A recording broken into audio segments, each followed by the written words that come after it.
ইরানের কাছে যুদ্ধ হেরে গত মাসেই মৌ স্বাক্ষর করেছিল মহিষ ডোনাল্ড ট্রাম্প। তার মাত্র 2 সপ্তাহ পরে আবারও ইরান যুদ্ধ শুরু করলো ডোনাল্ড ট্রাম্প এবং পরপর 2 রাত ইরানে আক্রমণ করে ইতিমধ্যেই 14 জন সাধারণ ইরানিকে খুন করেছে এই ভ্যাম্পায়ার ডোনাল্ড ট্রাম্প। এখন প্রশ্ন হলো, আমেরিকা যুক্তরাষ্ট্র যুদ্ধে ফিরে এসেছে, এটা সত্য, কিন্তু এই যুদ্ধ করে ইরানকে কি পরাস্ত করতে পারবে ডোনাল্ড ট্রাম্প, নাকি আমেরিকার সাম্রাজ্যের পতন সম্পন্ন হবে এই ইরানের মাটিতেই, হরমুজের জলেই? পৃথিবীর প্রথম সারির সকল বিশ্লেষকই মনে করছে ডোনাল্ড ট্রাম্প ইরান যুদ্ধে আবারও পরাস্ত হবে এবং আমেরিকা দেউলিয়া হবে এই যুদ্ধের শেষেই। আজকের এই নিবেদনে আমরা বোঝার চেষ্টা করব কিভাবে আমেরিকার ধ্বংস হবে এই ইরান যুদ্ধে। তবে বিস্তারিত আলোচনায় যাওয়ার আগে আমরা বরং দেখে নিই গত রাতে মার্কিন হামলাদার বাহিনী ইরানে আক্রমণ চালিয়ে কি পরিমাণ ক্ষয়ক্ষতি করেছে। প্রথম রাতে যেখানে আমেরিকা ইরানের উপরে 80 জায়গায় আক্রমণ করেছিল, গত রাতে সেই আক্রমণের তীব্রতা বাড়িয়ে হরমুজ এলাকা সহ বিভিন্ন অঞ্চল মিলিয়ে 90টি জায়গায় আক্রমণ করেছে আমেরিকা। তার মধ্যে উল্লেখযোগ্য অবশ্যই বন্দর আব্বাস, চাবাহার, গুলিস্তান, ইরান শাহের এয়ারপোর্ট এবং আরো বেশ কিছু মিলিটারি সাইট। গুলিস্তান প্রভিন্সের একটি গুরুত্বপূর্ণ রেল ব্রিজে আক্রমণ চালানো হয়েছে, সেই রেল ব্রিজের ব্যাপক ক্ষয়ক্ষতি হয়েছে। ওদিকে ইরানের আভ্যন্তরীণ বাণিজ্যের ক্ষেত্রে অতি গুরুত্বপূর্ণ দুটি সড়ক, যে সড়ক মাশহাদ শহরকে তেহরানের সঙ্গে সংযুক্ত করেছে, সেই সড়কের দুটি গুরুত্বপূর্ণ ব্রিজে আক্রমণ চালিয়ে গত রাতেই ধ্বংস করেছে আমেরিকা যুক্তরাষ্ট্র। এখনো পর্যন্ত পাওয়া খবরে গত রাতের এই আক্রমণে ইরানের 4 জন সাধারণ মানুষ খুন হয়েছেন। আর আজ যখন মাশহাদে আয়াতুল্লাহ আলী খামেনেইর দাফন হওয়ার কথা ইরানের স্থানীয় সময় দুপুর 2:30, এই 2:30-এর পর থেকেই ইরান আরো মারাত্মকভাবে বদলা নেওয়া শুরু করবে বলেই মনে করা হচ্ছে। তবে ইরানের পক্ষে আজ সকালবেলায় যে প্রত্যাঘাত চালানো হয়েছে তার মধ্যে উল্লেখযোগ্য কুয়েতের একটি প্যাট্রিয়ট সিস্টেমের উপরে হামলা করেছে ইরান। সেই প্যাট্রিয়ট সিস্টেম আমেরিকার অন্যতম আকাশ প্রতিরক্ষা ব্যবস্থা, যে ব্যবস্থার মাধ্যমে ইরান বা অন্য কোনো দেশ থেকে আসা মিসাইলকে আকাশেই ধ্বংস করে দেয়। যে প্যাট্রিয়ট সিস্টেম, সেই প্যাট্রিয়ট সিস্টেমকে ধ্বংস করে দিয়েছে ইরান আজ সকালবেলায়। এরপর কাতারের একটি রাডার সিস্টেমকে ধ্বংস করেছে আজ আরো একবার।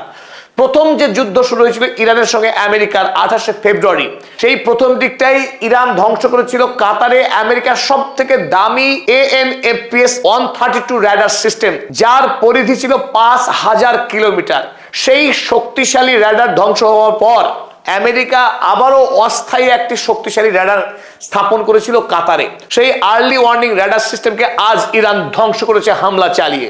এবং আবারও বাহরাইনের সেই 5th ফ্লিটের যে জ্বালানি সংগ্রহ কেন্দ্র, সেখানে আক্রমণ চালিয়েছে আরো একবার আজ। আপডেট শেষে চলুন এবার মূল আলোচনায় ফেরা যাক। আমেরিকা যুক্তরাষ্ট্র যদিও পুনরায় যুদ্ধ শুরু করছে ইরানে, কিন্তু এই যুদ্ধে আমেরিকা জয়ী হবার কোন রকম সম্ভাবনা নেই, বরং এই যুদ্ধে আমেরিকা দেউলিয়া হওয়ার পথে এগোচ্ছে। কিভাবে আমেরিকা দেউলিয়া হবে, চলুন সেটা এবার আমরা বুঝে নেওয়ার চেষ্টা করি। আলোচনার শুরুতেই স্বাগত জানাচ্ছি আপনাদের বন্ধু অধ্যাপক আব্দুল হালিম। চলুন এবার মেন আলোচনায় ফিরে আসা যাক। আমেরিকা সামরিক দিক থেকে সুপার পাওয়ার। পৃথিবীর 143টা দেশে মোট 800টিরও অধিক তাদের সামরিক সেনা ছাউনি রয়েছে। তাই বলে আমেরিকার যে সীমাহীন সামরিক অস্ত্র রয়েছে তার কোনো শেষ নেই, এমনটাও কিন্তু নয়। শুধুমাত্র 4 মাসের ইরান যুদ্ধেই এখনো পর্যন্ত আমেরিকার যে বিপুল পরিমাণের সামরিক ক্ষয়ক্ষতি হয়েছে টাকা এবং অস্ত্রশস্ত্রের, তার একটা ঝটিকা আমরা হিসেব দেখে নিই, তাহলে বুঝতে সহজ হবে কেন আমেরিকা এই যুদ্ধে খুব বেশি দিন টিকতে পারবে না।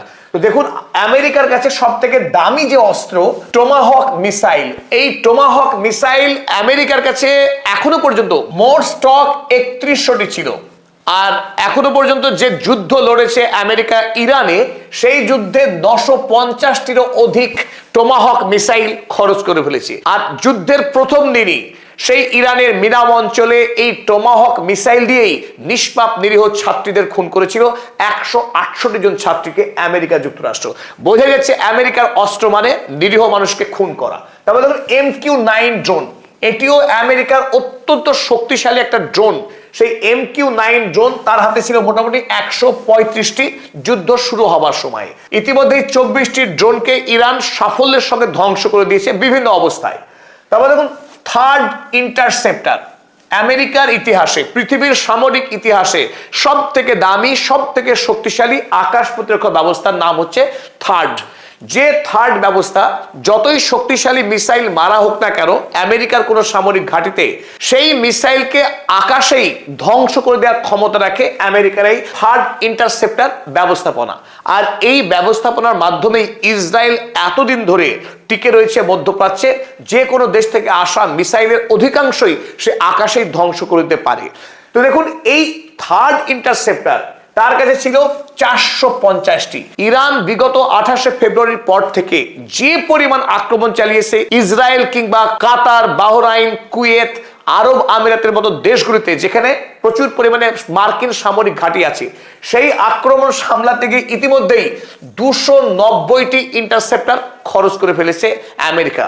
এবং এক একটা থার্ড ইন্টারসেপ্টরের দাম 15 মিলিয়ন মার্কিন ডলার। তাই এই থার্ড ইন্টারসেপ্টর তৈরি করা খুব সহজ কথা নয় সেই আমেরিকার জন্যও। এরপরে আসুন থার্ড র্যাডার।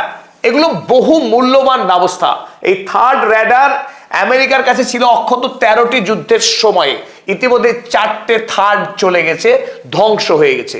আর এই থার্ড র্যাডার ধ্বংস হওয়া মানে অনেক ক্ষেত্রেই এই মার্কিন সামরিক ঘাঁটিগুলো কোনো যথাযথ সিগন্যালই পাবে না যে সেখানে মিসাইল হামলা চালানো হচ্ছে কিনা। তারপর অন্যান্য এইরকম বহু মূল্যবান দামি অস্ত্রশস্ত্র ইতিমধ্যে খরচ হয়েছে এই যুদ্ধে 17,294-এরও অধিক। সব মিলিয়ে আমরা যদি মোটামুটি একটা হিসেব করি যে আমেরিকা ইরান যুদ্ধে এখনো পর্যন্ত কত টাকা খরচ করেছে, তার পরিমাণ গিয়ে দাঁড়াচ্ছে টোটাল লস 1.1 ট্রিলিয়ন ইউএসডি।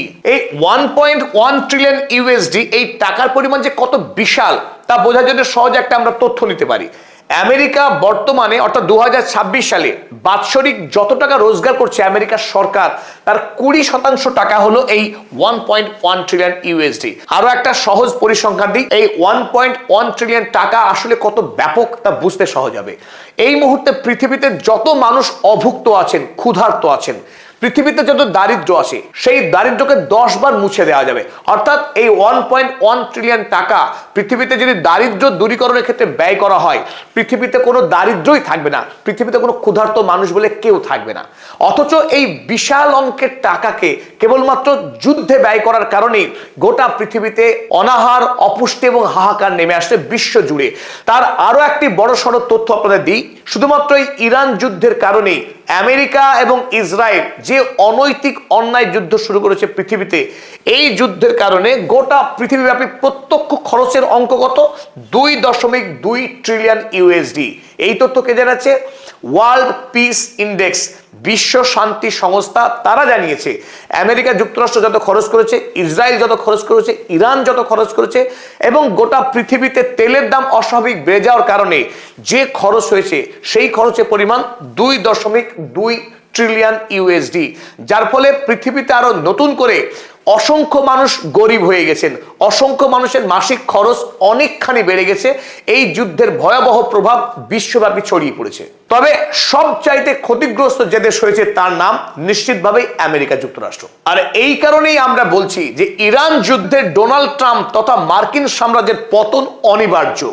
আমেরিকার কাছে যতই ভারী ভারী অস্ত্র থাকুক না কেন, ইরানের কাছে আমেরিকা এই যুদ্ধে খরচ হয়ে যাবে, টিকতে পারবে না।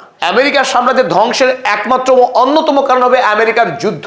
কারণ 2000 সালের পর থেকেই 2001 সাল থেকে এক নাগাড়ে আমেরিকা যুক্তরাষ্ট্র বিশ্বব্যাপী যুদ্ধ চালিয়ে যাচ্ছে।